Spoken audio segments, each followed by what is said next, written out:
Dr. Bryson here, and today I'm a thought criminal.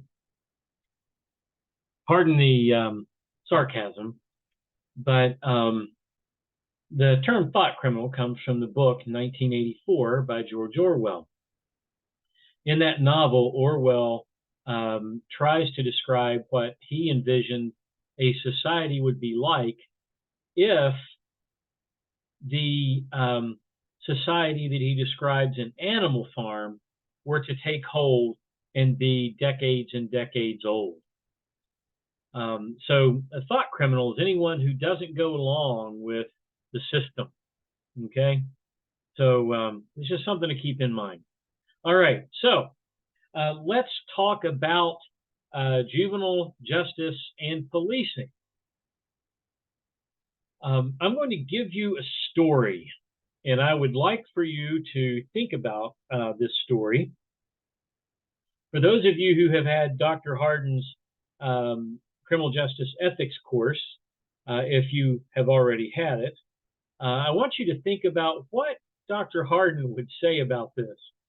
I think he and I are on the same page on this story, but this is an interesting story about policing and juvenile justice. Now, remember that many schools have school resource officers. Back in the 70s and then very, very early 80s, when I was in high school, just so you know, I graduated in 1982. That means 41 years ago, this past May. So it's going on 42 years ago that I graduated high school, right? We didn't have school resource officers. We didn't have zero tolerance policies. Teachers were actually free to teach and to administer discipline per the context of each individual situation. Now, in the past, that is how policing operated with juveniles. Many police officers, if they found a juvenile acting in a delinquent manner, meaning breaking the law, that was a non-serious law, or if they were committing a status offense. So what is a status offense? It means that it's something that's wrong if they do it simply because they're under a certain age. For instance, drinking under the age of 21, possession of alcohol under the age of 21 is a status offense. It is a crime simply because the person is under the age of 21. It is a crime because of their status based on their age, right? But now schools have school resource officers. Well, the school where I graduated, the high school where I graduated, is now part of a consolidation school. So my high school, the building was actually torn down about 3 years ago. But it is now part of a different school that was a merger of three schools together. What was interesting, it was a merger of the three rivals. But they got a school resource officer. Now, this has been almost 20 years ago that this particular story happened. But I knew the school resource officer. I knew them at this particular school. This particular officer, before he was assigned to the school, used to tell me how he would slam people's, quote, face on the hood, end quote, and then he would, quote, slam their butts on the ground, end quote, if they just barely talked back to him. Okay.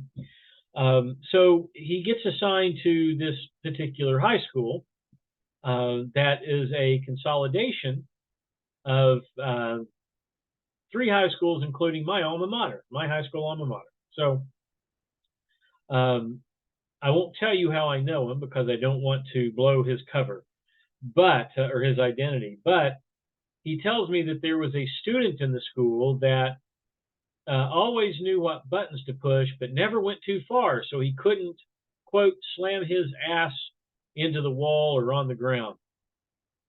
And one day he told me that he was finally able to do that. And I asked, what happened? I mean, why did this kid cross the line? I mean, what did he do?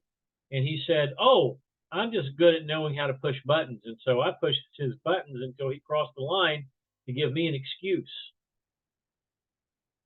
I think that Professor Harden, as as an experienced police officer, um, and this is an area where those of us who work in corrections are very similar. We would prefer to de-escalate a situation so that we don't have to use force. If we can de-escalate, we're going to do that. We're going to make to use the term we use in corrections, every effort to temper. Now, I know that there are some police agencies that use that phrase as well, efforts to temper. In other words, if you're using force, physical force, you need to be able to demonstrate efforts to temper. So he intentionally got this teenager, and I think he was 15 at the time, got this teenager to act out enough to give him an excuse to slam him to the ground.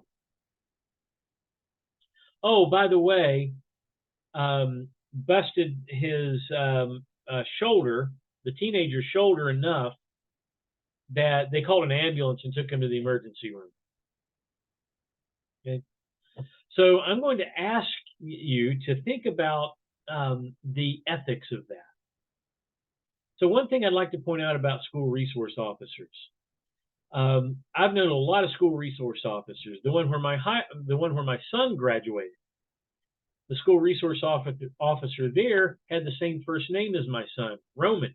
The only two Romans I personally knew until I came to another school where we have a student by the same name. But Deputy Roman and my son Roman really got along. They really liked each other. But part of that is because Deputy Roman got along with all of the students in the school. When he became the school resource officer there, he took it as though he were a part of the school community. He wasn't just a law enforcement officer to be there just in case there's a school shooting or a crime I need to deal with. He viewed himself as being a part of that school community.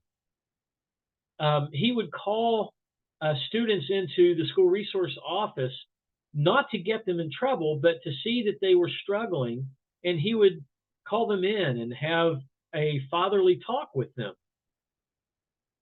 Most of the school resource officers I know operate in that way, and that's great. That is great. That's the way school resource officers should be working, even if they're in an inner city school in a large city. The drawback to school resource officers is what we call net widening. Net widening is when the net to catch more fish is implemented, and it's there because we have the school resource officer who's witnessing more and more things. See, when I was in high school, my generation had a pretty high juvenile delinquency rate compared to you guys. The school resource officers are actually arresting more crime, but your generation has a much lower rate of crime. So you've got fewer people in your generation. I was the last year of the baby boom. So you have fewer people in your generation. And even with the school resource officers being there on schools to effect arrest for a greater number of things, the delinquency rate for your generation, that means the number of delinquents per 100,000 of population is much lower, much lower. So the school resource officers can be an asset, and in most instances they are, but there are times when they can also be a drawback because they criminalize kids that might otherwise not do anything else wrong, but they get caught for that one thing and they get in trouble. That's one of the things I'd like for you to think about as you read the chapter. We'll see you next video.